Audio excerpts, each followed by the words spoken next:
Chers amis, bonjour. Voici que nous nous retrouvons pour ce temps sur la vie de notre diocèse. Le 19 octobre, le Conseil diocésain pastoral, Conseil pastoral diocésain, s'est retrouvé pour sa session d'automne, si je peux m'exprimer ainsi, pour réfléchir ensemble sur la manière dont nous allons conduire au sein de notre diocèse ce que nous appelons aujourd'hui la conversion pastorale, les transformations communautaires, et particulièrement un regard sur notre territoire.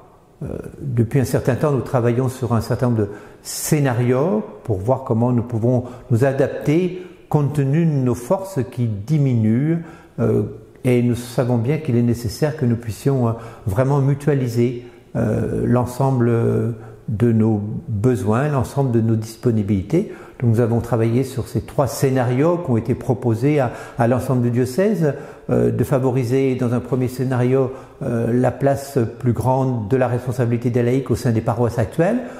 Un deuxième scénario ouvrirait à des fusions de paroisses, voir comment certaines paroisses pourraient fusionner compte tenu de l'état dans lequel elles se trouvent aujourd'hui, compte tenu de la nécessité d'un nouveau dynamisme. Et puis un troisième scénario de dire qu'il nous faut avancer sans doute d'une manière plus déterminée vers une grande nouveauté paroissiale au sein de notre diocèse en faisant des doyennés, des paroisses nouvelles.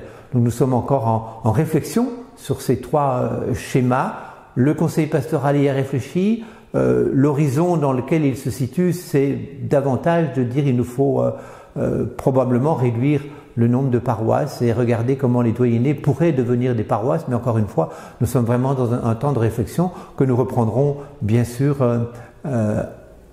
au printemps. Le conseil presbytéral se réunit d'ici une quinzaine de jours, va également réfléchir pour voir comment les prêtres peuvent se situer au sein de ces scénarios et comment cet horizon qui est proposé par le conseil pastoral peut vraiment devenir une chance pour les prêtres dans leur ministère de prêtre au cœur des paroisses qui leur sont confiées. Début novembre, les évêques de France se sont réunis à Lourdes comme chaque année. Je voudrais simplement retenir la belle lettre pastorale qu'ils nous proposent. Donc je vous conseille de la lire et de la travailler, de la méditer, d'échanger entre vous. Il y aura aussi un document sur la vie des prêtres, sur le sacrement de la réconciliation, un document sur l'accompagnement spirituel, un document sur l'accompagnement des prêtres.